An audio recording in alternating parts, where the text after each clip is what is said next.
नमस्कार मेरे नौजवान साथियों, कैसे हैं आप सब। आशा करते हैं आप सभी स्वस्थ और प्रसन्न होंगे तथा लगातार सीख रहे होंगे।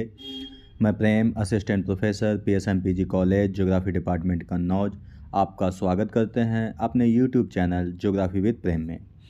दोस्तों, भारत के भौगोलिक प्रदेश के अंतर्गत अभी तक हमने आपसे बात की है उत्तर के पर्वतीय प्रदेश के बारे में, जिसमें हमने बेसिकली हिमालय के बारे में चर्चा आपसे की थी। ठीक है, हमने आपको भौतिक प्रदेश में बताया था कि भारत को 4 भौतिक प्रदेशों में बांटा गया है। तो जो दूसरे नंबर का है, यानी पहले नंबर का तो पर्वतीय प्रदेश हो गया, जो दूसरे नंबर का है वो है उत्तर का विशाल मैदान, यानी great northern plain of India. तो चलिए शुरू करते हैं आज का लेक्चर। दोस्तों, इस मैप में आप देख सकते हो भारत का जो हमने भौतिक प्रदेश बताए थे उसमें नॉर्दर्न प्लेन के बारे में। तो आप देख सकते हैं कि इस चित्र में जो आपको ये ऑरेंज कलर की पट्टी दिखाई दे रही है, ये आपका है उत्तर का विशाल मैदान, जो कि राजस्थान से लेकर के अरुणाचल प्रदेश तक स्थित है। ठीक है, तो इसको हम और डिटेल से आगे देखते हैं। इस चित्र में भी आपको नॉर्दर्न प्लेन दिखाया गया है। ठीक है, तो इसे भी आप देख सकते हो। यानी अब आप ये तो समझ ही गए कि जो उत्तर का पर्वतीय प्रदेश तो ये रहा आपका, जो ऑरेंज कलर की पट्टी दिखाई दे रही है, और जो ग्रीन कलर की पट्टी आपको दिखाई दे रही है ये आपका उत्तर का विशाल मैदान है। ठीक है, तो इसी पर हम आगे चर्चा करते हैं। दोस्तों, हिमालय की तलहटी से, यानी जहाँ पर हिमालय पर्वत समाप्त होता है, और कहाँ पर समाप्त होता है, शिवालिक श्रेणी के साथ समाप्त होता है।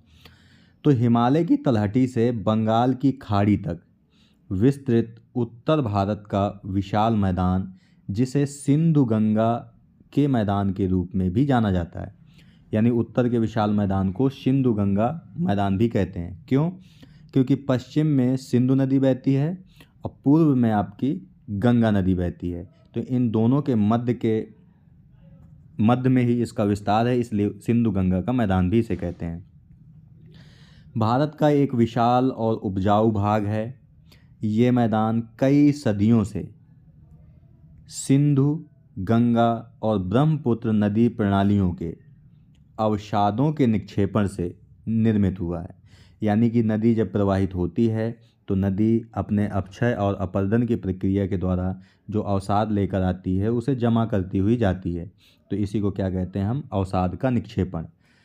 तो इन तीनों नदियों ने अपने अवसाद के निक्षेपण से इसे निर्मित किया है, जो उत्तर भारत का आपका मैदान है। यह मैदान भारतीय उपमहाद्वीप के सांस्कृतिक, आर्थिक और पारिस्थितिकीय विकास के लिए अत्यधिक महत्व रखते हैं। उत्तर भारत का विशाल मैदान जिसे सिंधु गंगा का मैदान या सिंधु गंगा ब्रह्मपुत्र का मैदान के रूप में भी जाना जाता है। ठीक है, अब क्यों जाना जाता है? क्योंकि सिंधु, गंगा और ब्रह्मपुत्र नदियों ने अपनी सहायक नदियों के साथ मिलकर अवसाद का निक्षेपण करके इसे बनाया है। इन तीन नदियों सिंधु, गंगा और ब्रह्मपुत्र और उनकी सहायक नदियों द्वारा लाए गए जलोढ़ निक्षेप से बने एक समवर्धित मैदान को संदर्भित करता है। ये भारत के 4 भौगोलिक विभाजनों में से एक है। 4 भौगोलिक विभाजन कौन से आपके थे? उत्तर का पर्वतीय प्रदेश, उत्तर का विशाल मैदान, प्रायद्वीपीय पठार, तटीय मैदान और द्वीप। ठीक है, उन्हीं में से एक है यह भारत की सबसे नवीन स्थलाकृति होने के साथ साथ यह विश्व के सबसे विशाल जलोढ़ मैदानों में से एक है। ठीक है, इस चित्र में आपको दोस्तों दिखाया गया है, ये दोस्तों आपकी सिंधु नदी है। तो सिंधु की सहायक नदियां हैं। हम जब नदी प्रणाली वाला पढ़ाएंगे आपको टॉपिक, तो उसमें बताएंगे। सिंधु की सहायक नदियां हैं, जैसे रावी, चिनाब, झेलम, ब्यास आदि नदियां इसकी सहायक नदियां हैं। ठीक है, इसके अलावा गंगा की सहायक नदियां हैं, जैसे यमुना, काली, घाघरा, गोमती आदि। और यहाँ पर आपकी ब्रह्मपुत्र नदी प्रवाहित होती है, और ये आपकी तीस्ता इसकी सहायक नदियाँ हैं। ठीक है, तो इन सहायक नदियों ने ही अपने अवसाद के निक्षेपण से यानी अवसाद के जलोढ़ निक्षेपण से इस मैदान का निर्माण किया है, इसलिए इसे सिंधु गंगा और ब्रह्मपुत्र का मैदान भी कहते हैं। तो इस चित्र में आप इस मैदान को देख सकते हो। इस मैदान की अगर विशेषताओं की बात करें हम, तो उत्तर दक्षिण विस्तार, उत्तर दक्षिण मतलब आपका इस तरीके से विस्तार कितना है इसका, ठीक है।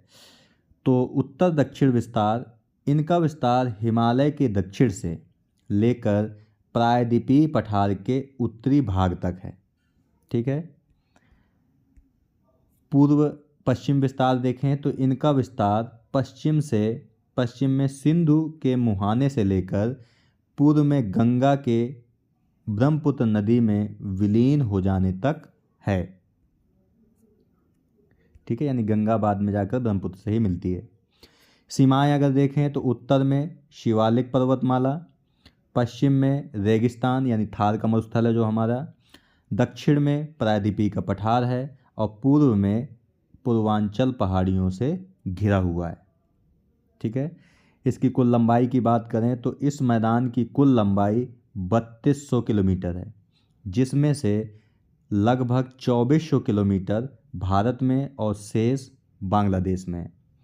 यानी 2400 किलोमीटर लंबाई तो भारत में है, तो जो 800 किलोमीटर बचता है वो आपका बांग्लादेश में है, ठीक है। इसको अगर इस चित्र से हम समझने की कोशिश करें तो आप इसके विस्तार को देख पाओगे। इसके उत्तर में ये तो शिवालिक पर्वत श्रेणी है, ये आपका प्रायद्वीप पठार है दक्षिण में, थार का मरुस्थल आपका पश्चिम में है, पूर्व में आपकी ये पूर्वी भारत की पूर्वी पहाड़ियाँ हैं, ठीक है। लंबाई 3200 किलोमीटर है इसकी, जिसमें से 2400 किलोमीटर तो भारत में है और 800 किलोमीटर आपका बांग्लादेश में है यहाँ पर, ठीक है। आगे बात करते हैं। इसकी चौड़ाई की बात करें, ये तो हमने लंबाई बता दी आपकी। इसकी चौड़ाई की बात करें तो इसकी औसत चौड़ाई 150 से 300 किलोमीटर है। वे पश्चिम में सबसे चौड़े हैं, जहां उनकी चौड़ाई 500 किलोमीटर तक हो जाती है। यानी जो उत्तर का विशाल मैदान है वो पश्चिम में चौड़ा है और यह चौड़ाई पूर्व की ओर संकीर्ण होती जाती है। यानी जैसे जैसे हम पश्चिम से पूर्व की तरफ बढ़ते हैं, ये तो वेस्ट है, ये ईस्ट है आपका, तो पश्चिम से पूर्व जैसे बढ़ते जाते हैं तो ये सकरा होता चला जाता है। सबसे चौड़ा पश्चिम में है, इससे कम चौड़ा आपका पूर्व में है। उनकी चौड़ाई 60 से 100 किलोमीटर तक कम हो जाती है। यानी पश्चिम में ये 500 किलोमीटर चौड़ा है तो पूर्व में लगभग 60 से 100 किलोमीटर के आसपास चौड़ा है। क्षेत्रफल की अगर बात करें तो ये लगभग 7.8 लाख वर्ग किलोमीटर क्षेत्रफल फैला हुआ है, ठीक है, जो इसे विश्व के सबसे विशाल जलोढ़ मैदानों में से एक बनाता है। अगर राज्यों में शामिल करें कि कितने राज्यों में या कौन कौन से राज्यों में फैला हुआ है, तो यह है आपका पंजाब, हरियाणा, दिल्ली, उत्तर प्रदेश, बिहार, झारखंड, पश्चिम बंगाल के कुछ हिस्सों एवं असम राज्यों में भी फैला हुआ है, ठीक है। अत्यधिक क्षैतिज रूप में अगर विस्तारित इसे देखें तो चरम क्षैतिजता इस मैदान की एक महत्वपूर्ण विशेषता है। लगभग 200 मीटर की औसत ऊंचाई, यानी समुद्र तल से इसकी औसत ऊंचाई कितनी है, 200 मीटर है, और समुद्र तल से लगभग 291 मीटर की अधिकतम ऊंचाई है। यानी समुद्र तल से औसत ऊंचाई कितनी है, तो 200 मीटर, अधिकतम देखें तो 291 मीटर से बहुत अधिक ऊंचा यह मैदान नहीं मिलता है। इसका औसत ढाल 15 से 20 सेंटीमीटर है, यानी इसका ढाल बहुत ही कम है, इस प्रकार का ढाल है कुछ, ठीक है। मृदा आवरण देखें तो चूंकि नदियों ने अपने अवसाद से इसे निक्षेपित किया है, तो उत्तरी पर्वत से आने वाली नदियां भारी मात्रा में अवसाद लेकर आती हैं, जो इन अवसादों का मैदानी भाग में निक्षेपण हो जाता है। इस प्रकार इस भाग में समृद्ध और उपजाऊ मृदा आवरण है। यानी यहाँ की इस मैदान की जो मृदा है वो बहुत ज़्यादा उपजाऊ है, ठीक है। अब देखते हैं कि विशाल मैदान का निर्माण कैसे हुआ। तो ये मैदान 3 प्रमुख नदी प्रणालियों सिंधु, गंगा, ब्रह्मपुत्र के निक्षेपण से निर्मित हुआ है। दोस्तों यहाँ पे हम बता दें कि अगर हमने जैसे हिमालय पर्वत की उत्पत्ति बताई थी, अगर आप हिमालय पर्वत की उत्पत्ति समझ जाएंगे तो आप इस मैदान की निर्माण भी समझ जाएंगे। इन नदियों के यानी सिंधु, गंगा और ब्रह्मपुत्र नदियों के तलछट ने यानी कि अवसाद ने प्रायद्वीपीय और हिमालय क्षेत्र के बीच मौजूद व्यापक अवसाद को जमा कर दिया है। यानी एक तरफ तो पर्वतीय प्रदेश है, दूसरी तरफ आपका प्रायद्वीपीय पठार है। तो पर्वतीय प्रदेश से कुछ नदियां निकल कर आती हैं, प्रायद्वीपीय पठार से भी कुछ नदियां निकल कर जाती हैं। तो इन नदियों ने अपने अवसाद के निक्षेपण से इस मध्य भाग में इस विशाल मैदान का निर्माण कर दिया है। तृतीयक काल में इंडो ऑस्ट्रेलियन प्लेट, दोस्तों प्लेट विवर्तनिकी सिद्धांत अगर आपने नहीं पढ़ा तो आप प्लेलिस्ट में जाइए, वहाँ पर आपको जियोमॉर्फोलॉजी करके एक प्लेलिस्ट होगी, उसमें आपका प्लेट विवर्तनिकी सिद्धांत दिया गया है। वहाँ पर हमने बताया है कि पृथ्वी पर कितनी प्लेटें हैं, कौन कौन सी प्लेटें हैं, ठीक है, वो हमने बताया है। तो यहाँ बात की जा रही है इंडो ऑस्ट्रेलियन प्लेट के यूरेशियन प्लेट की ओर बढ़ने से हिमालय का निर्माण हुआ, ये हमने पहले वीडियो में ही बताया था। इन दो विवर्तनिकी प्लेटों के निरंतर अभिसरण से, अभिसरण का मतलब है दोस्तों जब दो प्लेटें एक दूसरे के पास आती हैं। तो यहाँ पे कौन कौन प्लेटें पास आ रही हैं, एक तो इंडो ऑस्ट्रेलियन प्लेट और दूसरी यूरेशियन प्लेट एक दूसरे के पास आ रही हैं। तो अभिसरण का मतलब यही है, पास आना। अभिसरण के कारण हिमालय में उत्थान हुआ और एक बड़े सिंक्लाइन, यानी कि सिंक्लाइन का मतलब होता है भूसन्नति अर्थात अभिनति के रूप में प्रायद्वीप एवं हिमालय के मध्य एक गहरे अवसाद का जमाव प्रारंभ हो गया। हिमालय से बहने वाली नदियों द्वारा अपने साथ बहुत अधिक मात्रा में लाए गए अवसाद के निक्षेपण के परिणाम स्वरूप इस विशाल मैदान का निर्माण हुआ है। ठीक है, तो इस विशाल मैदान के निर्माण को आप समझ गए कि इसका निर्माण कैसे हुआ। इस चित्र में आपको दोस्तों दिखाया गया है इंडो गैंगटिक प्लेन यानी सिंधु गंगा मैदान। ये आपका प्रायद्वीपीय पठार है, ये आपका हिमालय के बारे में बताया गया है कि ये तिब्बत का पठार है, ये ग्रेटर हिमालय है यानी महान हिमालय है, ये आपका लेशर हिमालय है यानी मध्य हिमालय, और ये आपका शिवालिक या बाह्य हिमालय है। तो शिवालिक हिमालय और प्रायद्वीपीय के मध्य जो मैदान है आपका, उसे ही हम इंडो गैंगटिक प्लेन कहते हैं। ठीक है, और इसका निर्माण किसने किया है, तो प्रायद्वीप से आने वाली नदियों ने और हिमालय से आने वाली नदियों ने अपने निक्षेपण से किया है। विशाल मैदान का अगर क्षेत्रीय विभाजन देखें तो क्षेत्रीय स्तर पर भारत के विशाल मैदान को 4 प्रमुख भागों में वर्गीकृत किया जा सकता है। अब 4 वर्गीकृत भाग कौन से हैं, तो राजस्थान का मैदान, पंजाब और हरियाणा का मैदान, गंगा का मैदान और ब्रह्मपुत्र का मैदान। ब्रह्मपुत्र का मैदान। तो इसे क्षेत्रीय दृष्टि से 4 भागों में बांटा जा सकता है। इस चित्र में आपको दोस्तों देख सकते हैं इनका विभाजन। तो ये आपका राजस्थान का मैदान है, ठीक है। ये सतलज का मैदान है, सतलज का मतलब पंजाब और हरियाणा का मैदान, ठीक है। और ये पूरा का पूरा आपका गंगा का मैदान है, जिसे 3 भागों में बांटा गया है, अपर गंगा का मैदान, मध्य गंगा का मैदान और निचले गंगा का मैदान, ठीक है। और ये आपका है ब्रह्मपुत्र का मैदान, ठीक है। तो इसके 4 भागों में बांटा गया है क्षेत्रीय स्तर पर। तो सबसे पहले बात करते हैं हम राजस्थान के मैदान की। तो दोस्तों यह क्षेत्र विशाल मैदान के पश्चिमी भाग का निर्माण करता है।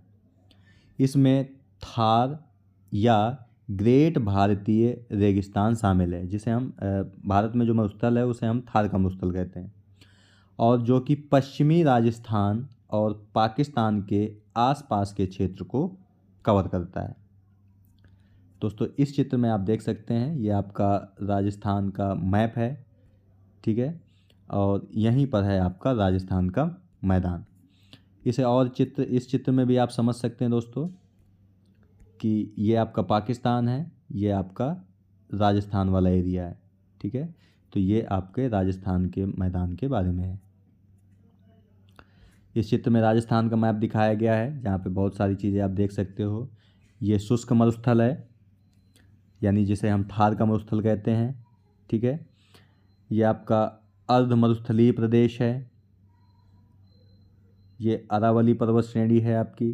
ठीक है, तो इन चित्रों में आपको काफ़ी कुछ दिखाई दे रहा है और आप काफ़ी कुछ इसमें और भी ढूंढ सकते हैं अपने अनुसार। आगे देखते हैं दोस्तों, अगर थार के रेगिस्तान की बात करें तो ये लगभग 77,000 वर्ग मील 77,000 वर्ग मील या 2 लाख वर्ग किलोमीटर क्षेत्रफल फैला हुआ है। ठीक है, ये पश्चिम में सिंचित सिंधु नदी के मैदान, उत्तर और उत्तर पूर्व में पंजाब के मैदान और दक्षिण पूर्व में अरावली पर्वतमाला और दक्षिण में कच्छ के रण से घिरा हुआ है। ठीक है, तो ये थार के मरुस्थल के बारे में बताया गया है। राजस्थान के मैदान को हम 2 भागों में विभाजित कर सकते हैं। पहला है आपका मरुस्थलीय मैदान, इसे देखते हैं। राजस्थान के मैदान का जो पूर्वी भाग है, यानी पूरा का पूरा जो राजस्थान का मैदान है उसका जो पूर्वी भाग है, जो रेगिस्तान है, को मरुस्थलीय नाम से जाना जाता है। यह मारवाड़ मैदान के एक बड़े भाग को कवर करता है। हालांकि सतह पर एक जलोढ़ मैदान जैसा दिखता है, लेकिन भूगर्भीय रूप से यह प्रायद्वीपीय पठार का ही हिस्सा है। ठीक है, कहने का मतलब दोस्तों है कि मान लीजिए कोई धरातल है आपका, ये तो पठार है, इसके ऊपर नदियों ने अपने निक्षेपण से मैदान का निर्माण कर दिया है। ठीक है, तो ऊपर से तो ये मरुस्थल दिखाई देता है, लेकिन अंदर से ये क्या है, प्रायद्वीपीय पठार का ही हिस्सा है। दोस्तों, जब हम प्रायद्वीपीय पठार के बारे में पढ़ेंगे तो आपको बहुत सारी चीज़ें वहाँ से भी पता चलेंगी। ठीक है, पठार का हिस्सा है, इससे यह तथ्य सिद्ध होता है कि इसमें रेत का एक विशाल विस्तार है, जिसमें नीस, शिस्ट और ग्रेनाइट की कुछ चट्टानें हैं। दोस्तों, नीस, शिस्ट और ग्रेनाइट ये सभी आपकी आग्नेय चट्टानें हैं। ठीक है, तो ये भी आपको याद रखना है। इसका जो पूर्वी भाग है वो चट्टानी है, जबकि पश्चिमी भाग स्थानांतरित रेत के टीलों से ढका हुआ है। यानी कि पूर्वी भाग में तो चट्टानें हैं और पश्चिमी भाग में रेत ही रेत दिखाई देती है, जिन्हें स्थानीय भाषा में धरियान कहा जाता है। ठीक है, तो ये भी आपको याद रखना है। राजस्थान के मैदान का दूसरा भाग है राजस्थान बागर। ठीक है, तो थार मरुस्थल का जो पूर्वी भाग है अरावली पर्वतमाला तक का अर्ध शुष्क मैदान है, जिसे राजस्थान बागर के नाम से जाना जाता है।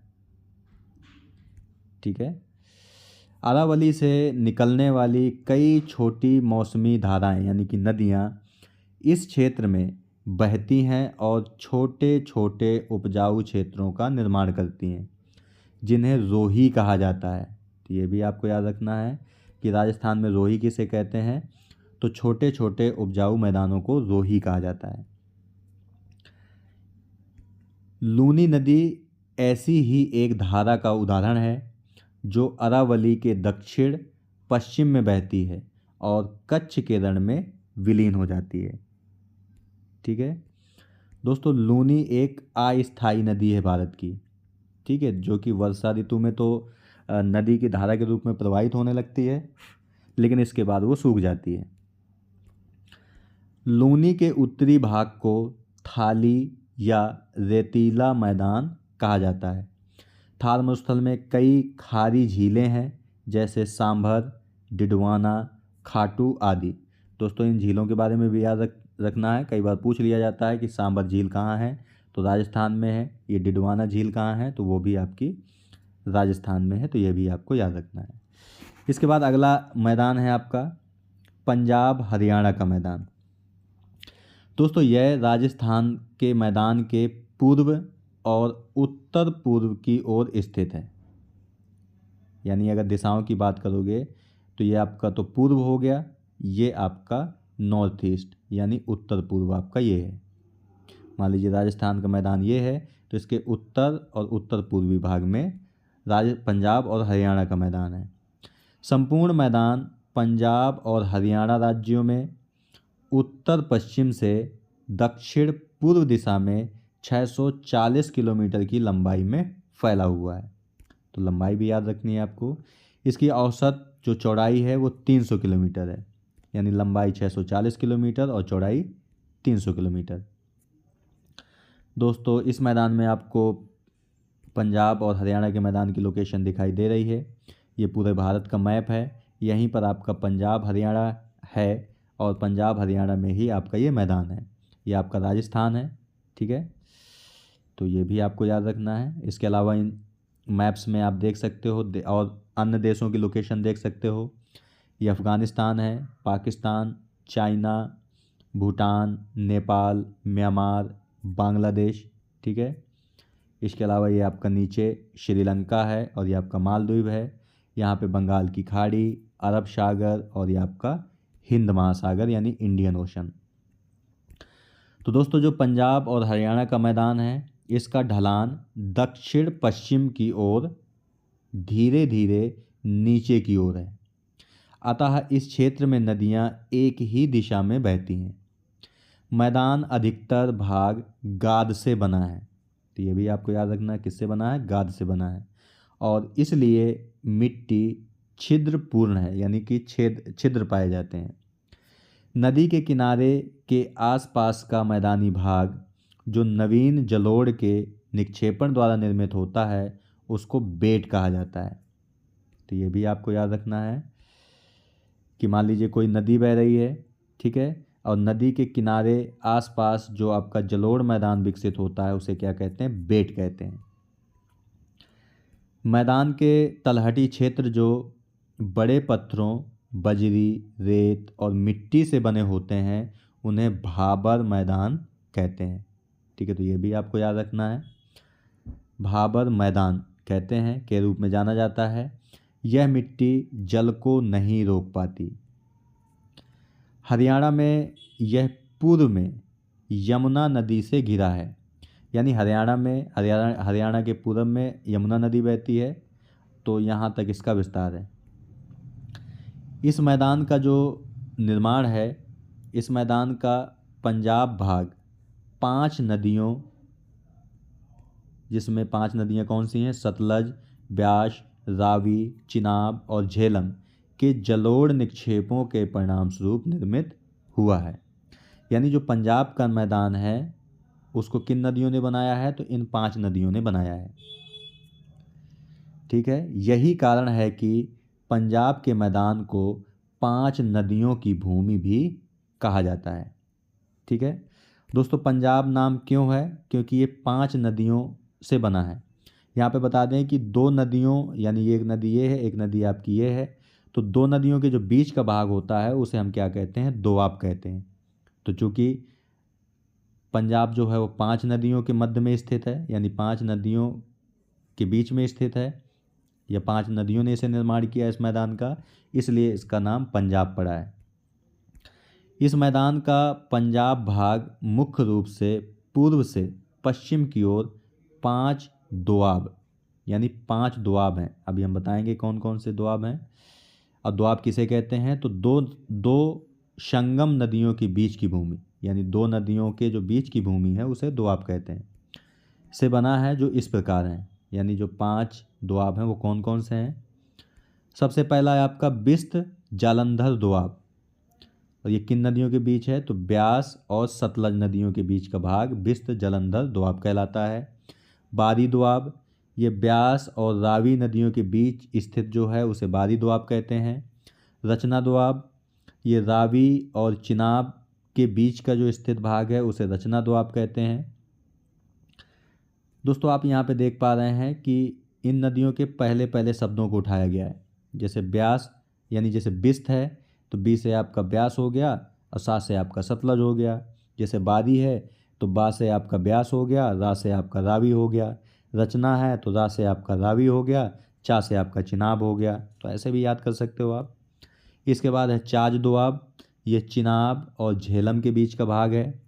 इसके बाद है सिंध सागर दोआब, ये झेलम चिनाब और सिंध के बीच स्थित है। ठीक है, तो ये पंजाब में जो दोआब हैं उन्हें भी आपने देखा। इस चित्र में भी यही दिखाया गया है आपको। ये आपका सिंध दोआब है जो इंडस और झेलम के बीच का भाग है। ठीक है, ये आपका चाज दोआब है जो चिनाब और झेलम के बीच का भाग है। ये आपका रचना दोआब है जो कि रावी और चिनाब के बीच का भाग है। ये आपका बारी दोआब है और ये आपका बिस्त दोआब है। ठीक है, तो यहाँ पर इनके बारे में बताया गया है। ठीक है, आगे देखते हैं। पंजाब हरियाणा मैदान की कुछ महत्वपूर्ण विशेषताएं इस प्रकार हैं। बेट भूमि, ये खादर से निर्मित बाढ़ के मैदान हैं जिनमें प्रत्येक वर्ष उपजाऊ मिट्टी जमा हो जाती है। ठीक है, यानी जब नदी बहती है तो अपने आसपास के क्षेत्र में जलोढ़ मैदान का निक्षेपण करती है, तो नई मृदा बनती रहती है, जिसे या तो खादर कह लो या बेट कह लो। ठीक है, धाय, ये खादर के विस्तृत बाढ़ के मैदान हैं जो पहाड़ियों से घिरे होते हैं। यानी ये जो नई मृदा है आपकी खादर या बेट, जब ये पहाड़ों से घिरे होते हैं या पहाड़ियों से घिरे होते हैं तो उन्हें धाय कहते हैं। इसके बाद है चोस, शिवालिक पहाड़ियों से लगे इस मैदान का उत्तरी भाग अनेक जलधाराओं द्वारा भारी रूप से नष्ट हो गया है, जिन्हें चोस कहा जाता है। ठीक है, तो ये भी आपको याद रखना है। तो दोस्तों आज के वीडियो में हम यहीं तक बात करते हैं। ठीक है, क्योंकि वीडियो आपका लंबा हो रहा है काफ़ी और ये चैप्टर ख़त्म हो नहीं पाएगा। तो ये आपका उत्तर के विशाल मैदान का ये पार्ट 1 है। ठीक है, पार्ट 1 है जिसमें आज हमने बात की आपसे उत्तर के विशाल मैदान के बारे में, जिसमें हमने उत्तर के विशाल मैदान को देखा, इसके भौगोलिक विभाजनों को देखा कि 4 भागों में बांटा गया है।